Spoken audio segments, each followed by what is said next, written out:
Hey everybody! You know how sometimes things just don't go how you want them to? The thing just fights you every step of the way? That's what this project has been. You can see that the piece of wood that I put in there is not centered, and that is because I cast this blank out of desperation. I was working on another blank for another cube bowl, and the mold leaked. So I was scrambling around, running around the shop, trying to figure out what I'm going to do with this resin. And I just grabbed some of the pine cones that I had stabilized, put them in a bowl, and then put that piece of pine in on top just to give me something to hold on to. You can tell that it wasn't centered, so I did the best I could with the center finder and figured out where the center was, checked it with the spur center, the spur drive, just so I could kind of move it around if I needed to, and then drilled a hole for the worm screw. Unfortunately, the piece of pine that's in there is not level either, so I can't get it to sit on the chuck level. You know, one of the nice things about using a bowl to cast the resin is you already have a pretty good shape and you don't have to waste so much of it. So I decided I was going to turn it around, figure out where the center was the best I could this way, and just put a tenon on that piece of pine.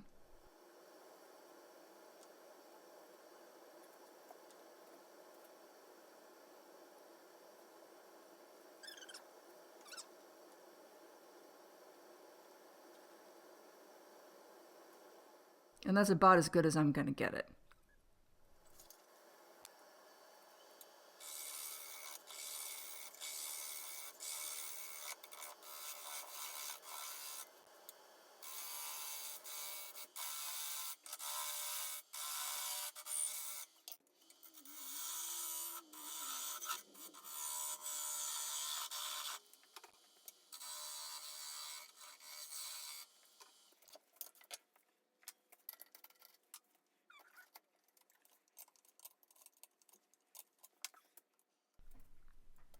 So we're in business. I'll go ahead and start shaping the outside. I'm not going to change the overall form much. I am going to add just a little bit of rim detail. I'm going to true up that piece of pine just to help the whole thing be a little bit more balanced.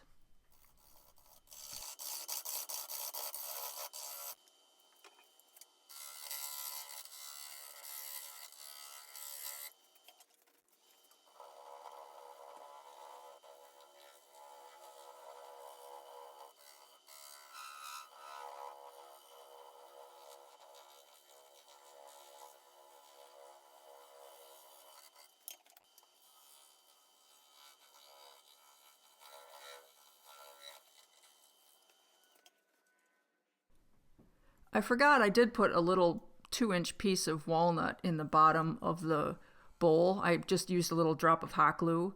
So that was actually why I had so much trouble getting it to come out of the mold, is because I had to get that hot glue to let go.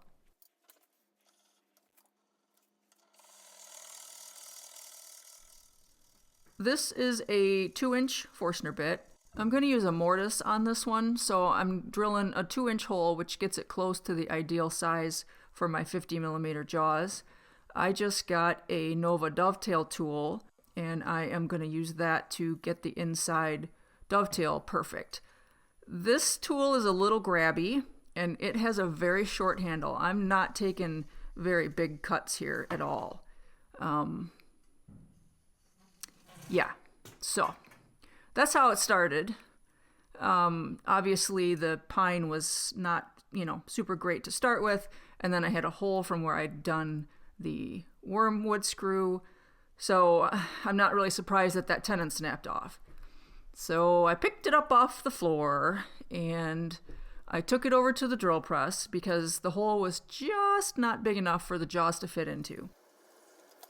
I put a 2 1/8 inch Forstner bit in the drill press and just enlarged that hole a hair so that I could put it on the lathe. It doesn't have the dovetail on it right now. It just had, just a straight-sided hole.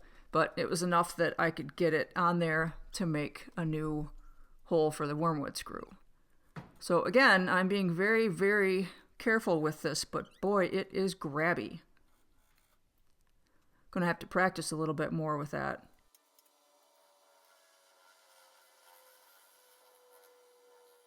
and maybe make a bigger handle.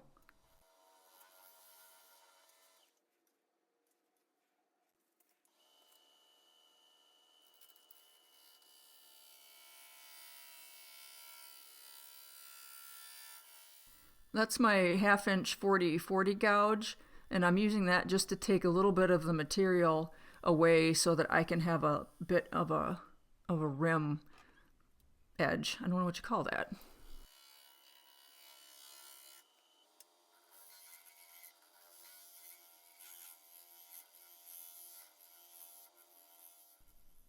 I really like these D-Way scrapers, and I particularly like that spear point. It comes in handy in a lot of situations.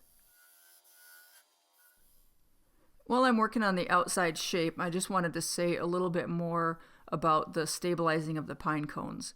For those of you who don't know, one of the things that you can do with porous wood or super punky wood or porous items like pine cones is to stabilize them using a vacuum chamber and this heat activated resin. Cactus juice is the brand name of the most common resin, and that's what I have. You basically have to put your material, in this case the pine cones, in the cooker for about 24 hours to get all the moisture out, and then you put them in the vacuum chamber, cover them with the cactus juice, and pull a vacuum on it for, 24 hours, something like that, until all the bubbles stop coming out, which means that the vacuum has replaced all of the air in your material with this resin, which is still a liquid at this point. And then you activate the resin with heat. I may have been a little premature in taking the pine cones out of the cactus juice and activating the resin. You don't have to stabilize pine cones. I've seen lots of other turners make projects without doing anything to them. But the thing that can happen if you don't stabilize them is you end up with a lot of voids on the surface, which then you kind of have to go back and fill with CA glue or something because the pine cones are still soft, basically. So there's definitely an advantage to stabilizing them.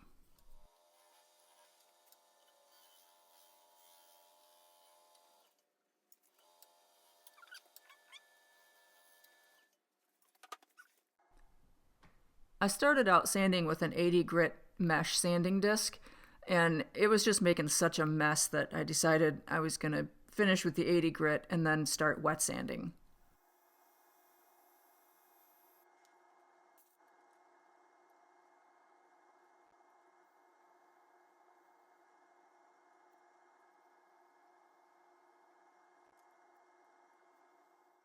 At this point, the bowl is still solid. I haven't hollowed it out yet. I wanted to go ahead and sand and finish the outside because I wouldn't be able to get at the bottom where the mortise is because it's going to be up close to the chuck. I dry sanded at 80 and then I started wet sanding, I think at 120, and I went through the normal grits up until 1,000. I'm putting on denatured alcohol to help clean the surface off, and then I put on a coat of shellac. I don't know if I really need the shellac, but because there are pine cones, it's not all resin, I went ahead and put some on. And I'm going to use the Axe abrasive paste and polishing paste on this project.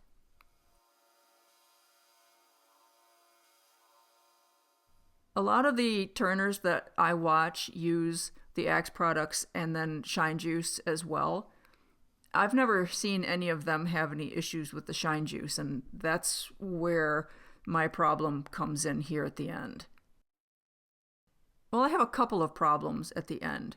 One of them is that I'm a perfectionist and I need someone to save me from myself and tell me, no, don't redo that, it's fine. That would probably save me a lot of heartache, but that's just not how I roll, so we're gonna do some things. And maybe this will help keep some of you guys from making your own insanity. When I first started turning, I was using homemade sanding paste and the Shine Juice as the top coat on all of the things that I made.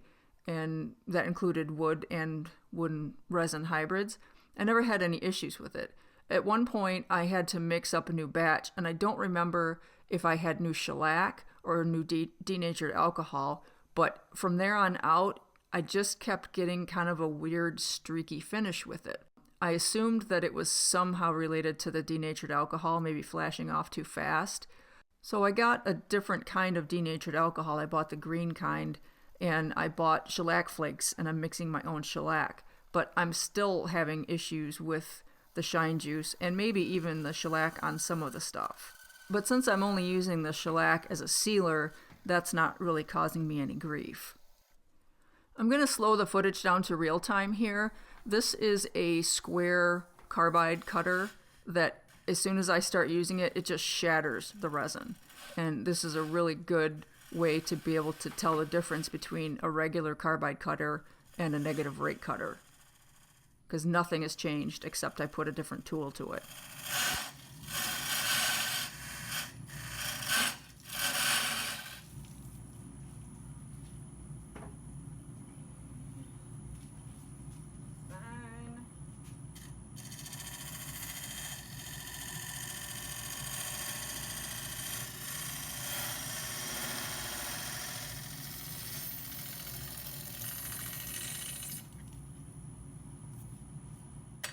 Oops.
I went through the same sanding progression on the inside.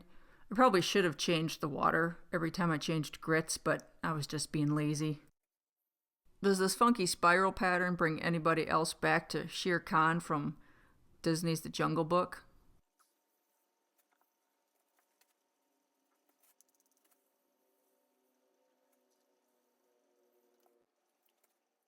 Same deal on the inside. Denatured alcohol to clean it off. A coat of 1 pound cut shellac as a sealer, which again, I'm not sure if I need it or not. And then I use the Axe abrasive paste and polishing paste before I put the shine juice on.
This is a plain buffing wheel. There's no compound on it.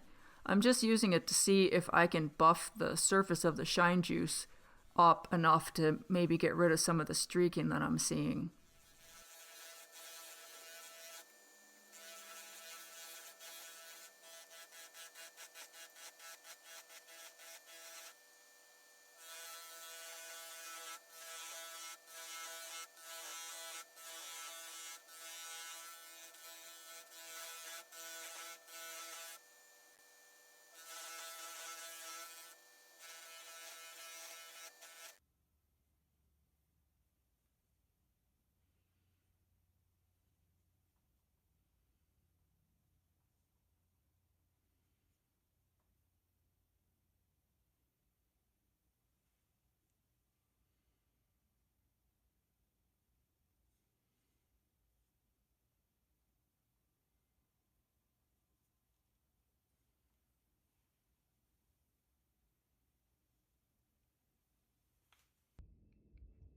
So I bet you thought we were done with this project.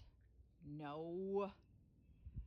I was not happy with the way the finish came out. I don't like the way that the shine juice is working on the resin pieces. It's leaving what looks to me like sort of streaks, and I thought I fixed that with making new shellac from scratch, but I just didn't like the way that it felt. So I did a top coat of resin with the barbecue rotisserie attached to my lathe, and I like the way that this looks. Unfortunately, I've got a couple of spots where it didn't level out. I tried to fill in a hole a little late in the process.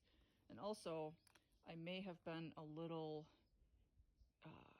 quick with the stabilizing I did on the pine cones. It looks like there was still a tiny bit of moisture in there because I've got some bubbles around the pine cones. So I still have to finish the bottom. So what I'm going to do is put it back on the lathe, resand it, um, dry sand it a little bit, wet sand the finished coat of resin, and then I'm going to finish it with the BO buffing system and see if I like that any better. It looks really cool. I like the resin. Pine cones look pretty cool, but I got to get the finish to a point where I'm happy with it. So, stay tuned. Thanks for watching. Y'all be safe out there. And listen to that little voice when it tells you to leave well enough alone.